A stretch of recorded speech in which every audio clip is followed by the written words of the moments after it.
Hi, my name is Kevin Millington, and I'm here at the Empire State Aerosciences Museum in Glenville at Schenectady County Airport. Today is Wednesday, October 12th, 2011, and I'm happy to continue our interview with some legendary pilots. And today I'm here with one of the best, our guest for the day, Paul Raudenbush. And Paul, welcome Thank to you, the Kevin. Empire State Air Museum, Thank and you. thanks for coming. Happy to be here. And Paul, tell us a little about yourself. Well, first of all, I don't know about being legendary. I saw my wife giggle a little bit when you said legendary. I grew up in Philadelphia, Pennsylvania. Went to the Wharton School of the University of Pennsylvania. Between high school and college, the North Koreans invaded the South Koreans, and so I joined the ROTC. Out of pilot training, I went on to the Air Force track team. That was my ticket in college. And when I finished the Air Force track team, I was going to get out of the Air Force. So they sent me to F-84Fs, and then I went to F-100s. A couple of thousand hours in the F-100, a couple of thousand hours, then I flew the F-105, then flew the F-4. Boy, you had a legendary, really, by any span career of flying some of the great fighters. Yeah, tell us about flying the F-84. Well, it took a lot of runway. There's a joke that if you build a runway long enough, Republic will find an aircraft to use it all. Yeah, if you flew an F-105, I've got a real long takeoff run.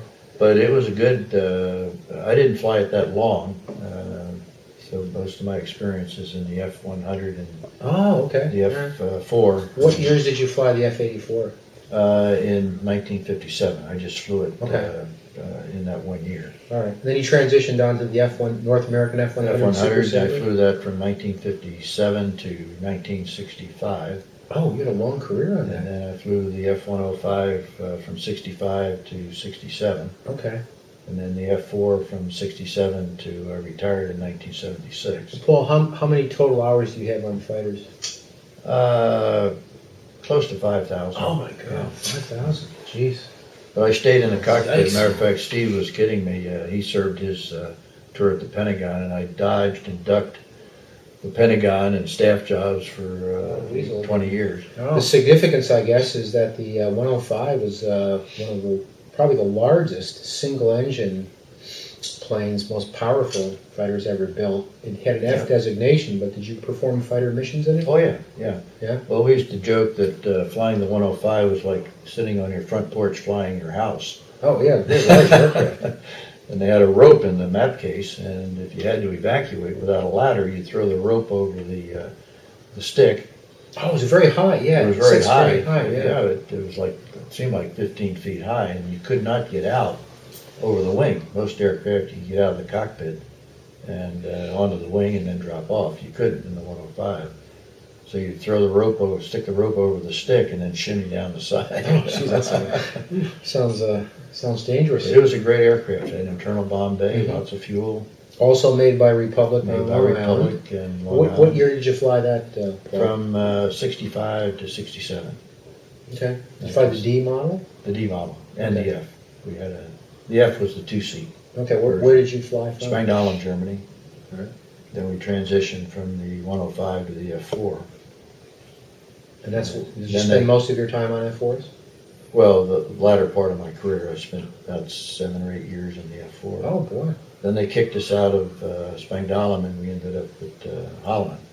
Okay, Holloman Air Force Base in Mexico. Mexico. I think, I happen to have a model here. The plane you flew. An F4D. This is an F4D version, and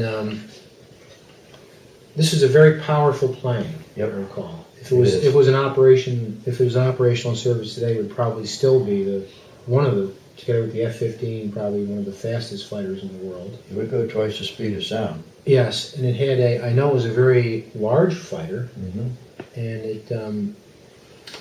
its aerodynamics were curious. Yeah. Because it has the anhedral and dehedral of the wingtips A lot of drag. angled up, and the tailplane is angled down.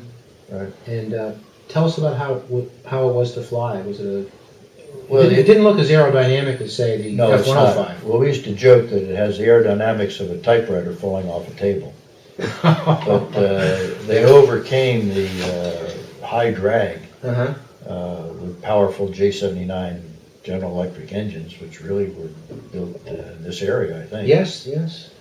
But very powerful J79 engines, the same engine on the F104. But it just, in the F4, if you pulled the throttles back, it was like dropping the speed brakes on another aircraft. But it was originally an interceptor. Mm-hmm. It was bought without a gun, which was a huge mistake. Big problem in Vietnam. You had to get behind an enemy aircraft and be able to fire a missile. I think the E model introduced The E model that, had a gun. Yeah, It was my understanding is when it was designed as a Navy interceptor, it Right. was thought that the days of visual intercepts or dogfighting were over, and it was thus the D model had air-to-air missiles, Right.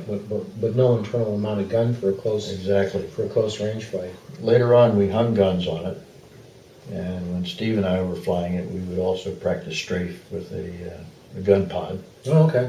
But it's hard to harmonize a gun pod. Okay, the gun pod would be located Centerline. I have one on here. Oh yeah. This That's is a great. GE M61 Vulcan. Yeah. It's on a pod. Yeah. But I think, as I recall, again from history, that this was it was better than not having any gun, but it must have been difficult to aim, being underneath there, and then kind of more drag on it as it was. Well, the biggest external. problem was aligning it. The nose gear had a little mark or a little sticker on it, Yeah. and you're supposed to align the gun with a sticker. Well, I was the wing weapons officer, and we discovered that sticker was put on the nose gear by some guy sitting in the line, and he slapped the sticker on there, and so we're trying to align the gun to the sticker.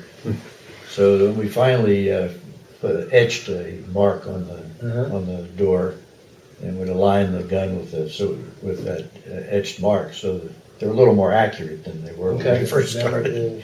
What was your most memorable mission? Well, probably the first mission that the 8th Squadron went into North Vietnam.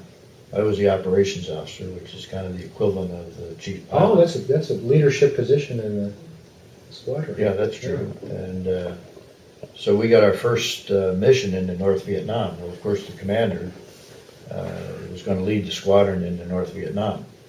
And so he went, they got up like at 3 in the morning and briefed, and the weather was bad, so they aborted. Meantime, I'm flying missions into South Vietnam.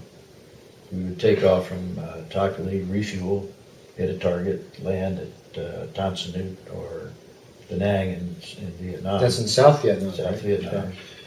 And we'd take off and fly back. So I'm flying 2 missions a day, and he's aborting for weather and not flying at all.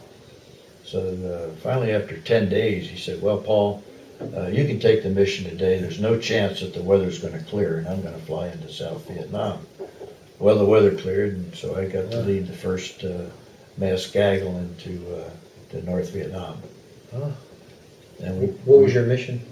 we were bombing storage area or something like that, but I think they also had an anti-aircraft training school there because A lot of anti-aircraft fire? yeah, a lot of anti-aircraft fire. Did you ever encounter any surface-to-air missiles? Yeah, we surfaced. Yeah. Yeah, we had surface-to-air missiles, and It must have been terrifying. I mean, well, no, a someone come up surface-to-air at you. missile is fairly easy to dodge, as long as you see it.